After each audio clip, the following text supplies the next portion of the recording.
الساق بالساق إلى ربك يومئذ المساق. Bismillahirrahmanirrahim. Alhamdulillah wassalatu wassalamu ala Rasulillah wa ala alihi wa sahbihi wa mawalah. Amma ba'd. Ikhwani fid din, a'azzani a'azzakumullah jami'an. Kita lanjutkan bacaan kita terhadap kitab Syarah Nadmil Waraqat yang syarah oleh Syekh Muhammad bin Shalih Al-Utsaimin rahmatullah alaih. Sekarang kita masuki halaman yang ke-74. Halaman yang ke-74 masih mengenai bantah terhadap orang-orang yang mengatakan adanya majaz dalam bahasa Arab atau yang semisalnya. Sudah kita jelaskan bahwasanya tidak ada majaz dalam bahasa Arab, tidak pula dalam Al-Quran, tidak pula dalam As-Sunnah. Qala asy-syarih Syekh Muhammad bin Shalih Al-Utsaimin rahmatullah alaih, al-misal ats-tsalits, contoh yang ketiga. Yaqul wal ghaitul manquli an mahallih. Dan terkadang lafaz ghaid itu dinukilkan atau digunakan keluar dari tempatnya. Maksudnya keluar dari penggunaannya. Karena ghaid itu barakallahu fikum, kita lihat al-ghaitu asluhu al-mawdi' al-mutmain.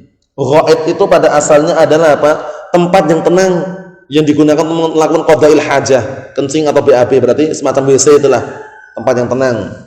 Tapi lakin sara haqiqatan bil kharij min ad-dubur. Tapi menjadilah setelah hakikat ternyata ghaid itu dipakai untuk apa? Sesuatu yang keluar dari dubur. Berarti dipakai untuk apa? Untuk penamaan kotoran yang keluar dari dubur. Itu zat TA1. Paham ya? Itu istilahnya gitu ya. Yang keluar dari dubur ma'ruf lah, kotoran itu kotoran manusia. Padahal lafaznya ghaid. Wa illa aslinya ghaid itu apa? Ghaid itu adalah digunakan untuk tempatnya. Tempat membuang kotoran itu. Tapi ternyata setelah praktek ghaid dinisbahkan ke mana? Kotoran yang keluar dari dubur. Apa maksudnya ya? Nah, ini kata mereka majaz, kata mereka. Meminjam kata namanya majaz. Wala yumkin li ahadin an yafhama min qaulir Rasul sallallahu alaihi wasallam, dan tidak memungkinkan seorang pun memahami dari sabda Rasulullah sallallahu alaihi wasallam, la tastaqbilul qiblata bi ghaitin. Jangan kalian menghadap kiblat bi ghaitin, dengan apa? Dengan kamar mandi atau dengan WC. Enggak mungkin yang dipahami itu adalah WC atau kamar mandinya. Tapi ketika kalian melakukan qadail hajah, ketika kalian mengeluarkan kotoran dari dubur, jangan menghadap kiblat, itu benar. Kita lihat, yakni la taj'alul munkhafidha minal ardi amamakum. Maksudnya apa? Tidak mungkin orang memahami, jangan kalian menjadikan tempat yang rendah dari tanah, maksudnya WC tadi itu, di depan kalian. Di depan kita enggak masalah. Walaupun di depan kita enggak masalah, yang penting kita tidak menghadap kiblatnya itu. La ahadun yaqulu bihadza. Enggak ada seorang pun yang mengatakan seperti ini. Fa huwa haqiqatun, berarti itu adalah hakikat. In syi'ta faqul syar'iyyatun. Jika engkau mau, kembalikan atau maknakan itu hakikat syar'iyyah. Wa in syi'ta faqul 'urfiyyatun fi syai'il kharij min ad-dubur. Dan jika engkau mau, maka kembalikanlah kepada makna 'urfiyyah, kebiasaan. Kebiasaannya atau adatnya itu maknanya adalah apa? Adalah untuk sesuatu yang keluar dari dubur. Wala yumkin li ahadin taqulu lahu aina fulan. Dan tidak mungkin juga untuk seorang pun mengatakan di mana si fulan? Qala dzahaba ilal ghaid. Dia pergi ke ghaid. Itu enggak mungkin pandangan orang pergi ghaid itu pergi ke barakallahu fikum, istilahnya apa? Pergi ke sebuah lubang dari lubang-lubang tanah, enggak mungkin. Tapi maksudnya dia pergi melakukan qadail hajah. Kita lihat, an yadunna annahu dzahaba ila hafratin min hufaril ardi.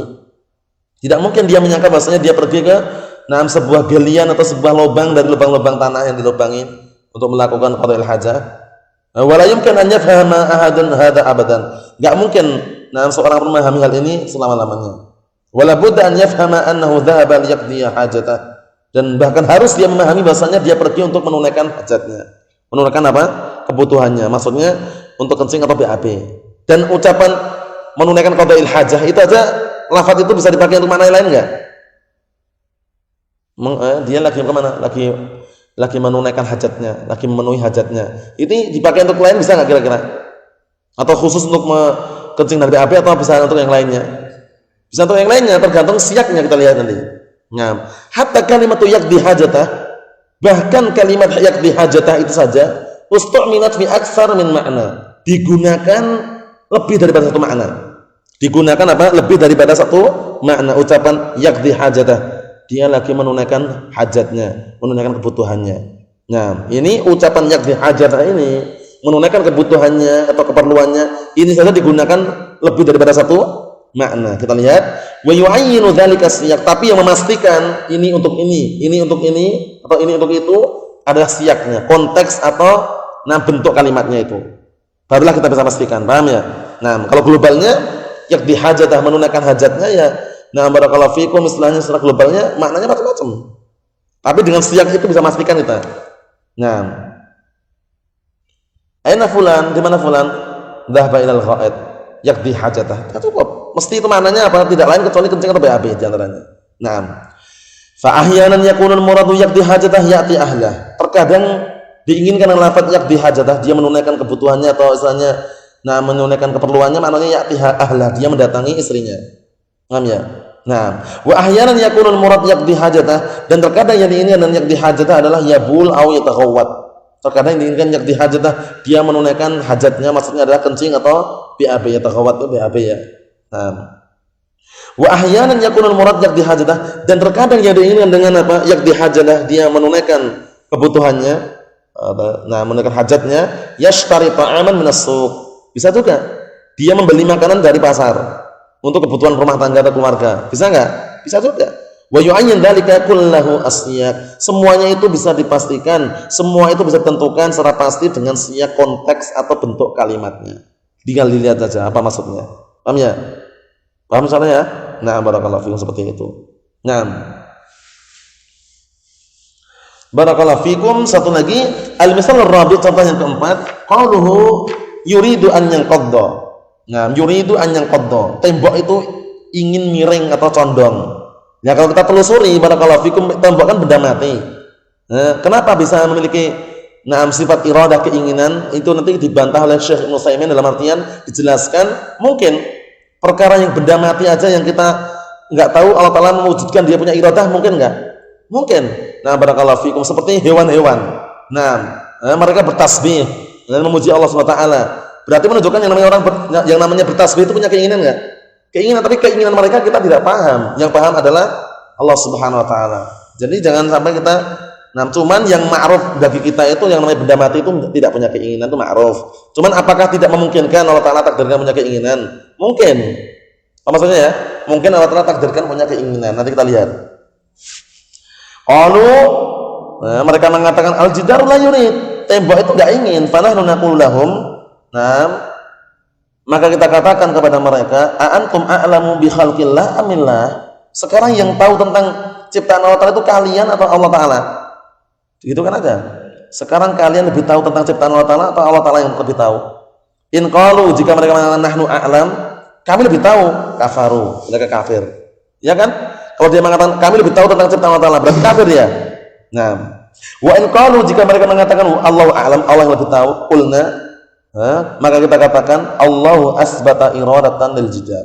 Allah Subhanahu wa taala telah menetapkan adanya sifat iradah, sifat keinginan pada tembok. Kaifa antum taquluna la? Bagaimana kalian mengatakan tidak, Allah Taala jangan mengatakan iya? Paham ya? Allah Taala yang menciptakan, barakallahu fikum, misalnya bebatuan tersebut siapa yang menciptakan? Allah Subhanahu wa taala. Kemudian disusun menjadi tembok, itu masih ciptaan Allah Taala. Paham ya? Kemudian Allah Taala meletakkan padanya sifat iradah, keinginan. Itu mungkin enggak? Mungkin, gitu loh. Summa naqulu lahum, kemudian setelah itu kami jelaskan lagi, kita jelaskan lagi pada mereka, awaisal hajaru qad haraba bi thawbi Musa alaihi salatu wassalam. Bukankah pernah ada kisah bahwasanya batu membawa lari pakaian Musa alaihi salam ketika mandi itu? Pernah dengar enggak itu kisahnya? Nah, berarti kan batu punya apa? Membawa lari punya keinginan berarti. Punya keinginan, padahal batu benda mati. Nah, kalau secara naluri kita kan enggak masuk akal, benda mati kok punya keinginan. Tapi untuk Allah Taala itu mungkin. Paham ya? Untuk Allah Taala mungkin takdirkan seperti itu, bisa gitu loh ya. Buktinya batu membawa lari pakaian Musa alaihissalam, bayangkan. Berarti menunjukkan keinginan ada enggak pada batu itu? Naam. Kita lihat sini, faman alladhi arghamahu aw huwa arad. Sekarang siapa yang maksa batu tersebut? Atau dia sendiri yang ingin membawa lari? Tentunya Allah ciptakan pada batu tersebut punya keinginan itu ya, untuk membawa lari. Al-jawab huwa arad. Jawabannya dia sendiri yang ingin membawa lari. Walihada ja'ala Musa yadribuhu wa yunadi thawbi hajaru idan lahu iradatun. Oleh karena ini mulailah Nabi Musa alaihissalam Nah, barakallahu fikum, memukul batu tersebut dan teriak atau menyerunya, "Sawbi hajar." Nah, wahai batu, pakaianku. Nah, maksudnya berikanlah pakaianku. Hajaru ini artinya ya hajaru ya. Ya hajaru sawbi, maksudnya gitu. Ya hajaru, nah, atini sawbi, seakan-akan gitu. Wahai batu, berikanlah padaku pakaianku. Paham ya? Batunya lari itu. Jika demikian berarti batu punya keinginan. Batu punya keinginan. Mafhum salah ya? Wa kadzalika aidan naqulu lahum innallaha azza wa jalla yaqul. Dan demikian pula, seperti itu pula lah kita katakan juga kepada mereka, sesungguhnya Allah Ta'ala berfirman, tusabbihu lahus samawati sab'u wal ardu wa man fihinna wa in min syai'in illa yusabbihu bihamdihi walakin la tafqahuna tasbihahum. Artinya apa artinya?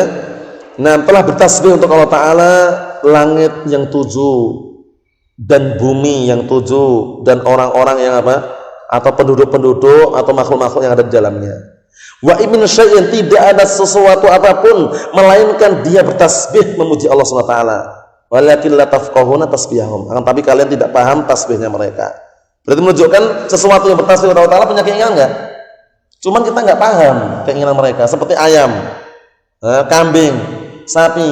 Itu ketika mereka bersuara mungkin bisa jadi itu tasbih. Cuman kita enggak tahu mana letaknya. Jangan seperti orang-orang sufi dan misalnya kalau ada istilahnya ayam jago berkokok langsung kita katakan dia itu mengucapkan kalimat tauhid la ilaha illallah katanya. Enggak bisa kita pastikan seperti itu, enggak bisa.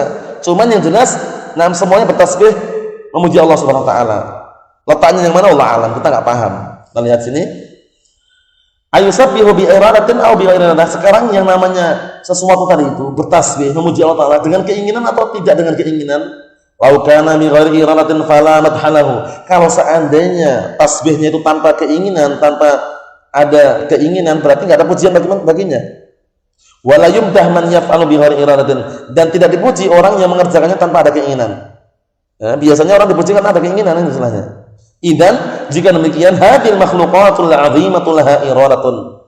Nah, berarti makhluk-makhluk yang agung ini punya iradah, punya keinginan. Lakin la nafhamu nahnu iradataha.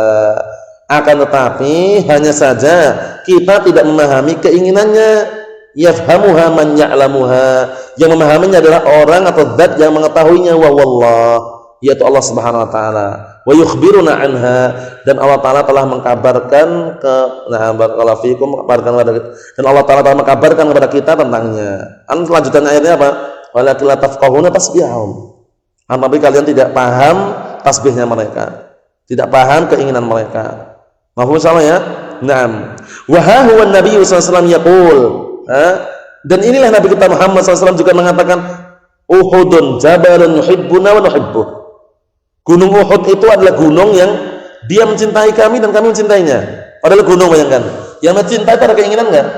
Berarti menunjukkan gunung itu ada keinginan gitu loh ya. Perkara yang mungkin Allah Ta'ala tetapkan seperti itu. Naam. Ahlul majaz yaqulun, ahlul majaz yang mereka mengatakan majaz, mereka mengatakan fi hadzal hadis kaif. Bagaimana ini hadis ini? Masa gunung Uhud mencintai Rasulullah? Kata mereka, la yuhibbuna wa la nuhibbuh. Kita tidak, dia tidak mencintai kita dan kita tidak mencintainya. Li'annahu hajarun jamadun kaifa yuhib. Dikarenakan dia itu batu benda mati, bagaimana dia mencintai? Ini orang-orang yang ahlu majaz bingung ya, kebingungan sini. Bingung tapi nebar syubhat istilahnya ya. Wa nahnu la nuhibbuh, dan kami pun enggak akan mencintai benda mati. Li'annana la nuhibbu illa alladhi yumathiluna. Dikarenakan kita tidak mencintai kecuali yang semisal dengan kita. Nuhibbuz zaujah katanya, la bas katanya. Kita mencintai istri enggak masalah. Nah, ini menurut mereka tapi ya. Wa bihadza yatabayyanu dha'fu hadhil aqwal. Maka dengan penjelasan ini nampaklah lemahnya ucapan-ucapan atau pendapat-pendapat tersebut, wa annaha muhdatsatun, bahwasanya pendapat tersebut pendapat yang muhdatsah, pendapat yang baru, pendapat yang dibikin-bikin.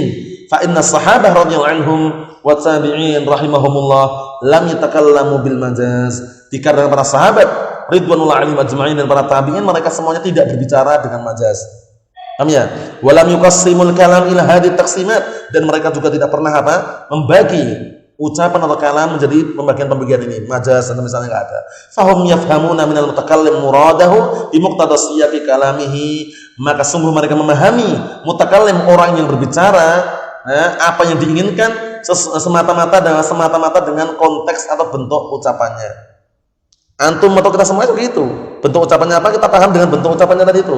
Maunya apa? Pahamnya? Enggak perlu itu majas, ini itu. Oh ya. Nah, barakallahu fikum. Nah, misalkan ada orang ngomong, "Ya akhi, anak ini lapar." Ya kita pahami dia lapar. Berarti minta makan atau istilahnya butuh makanan itu. Enggak perlu itu majas itu. Padahal dia itu pengen minta padahal. Enggak ada majas-majas seperti itu. Paham ya? Nah, barakallahu fikum. Jadi dipahami dari siaknya tadi. Nah, barakallahu fikum. Nah, adapun nanti ada syubhat dikit lagi yaitu mengenai barakallahu fikum dalam artian ada yang mengatakan menukilkan dengan ucapan Imam Ahmad. Insyaallah taala kita sebutkan pada pertemuan yang akan datang insyaallah taala. Subhanallah wa bihamdihi asyhadu an la ilaha illa anta astaghfiruka wa atubu ilaik. Walhamdulillahirabbil alamin.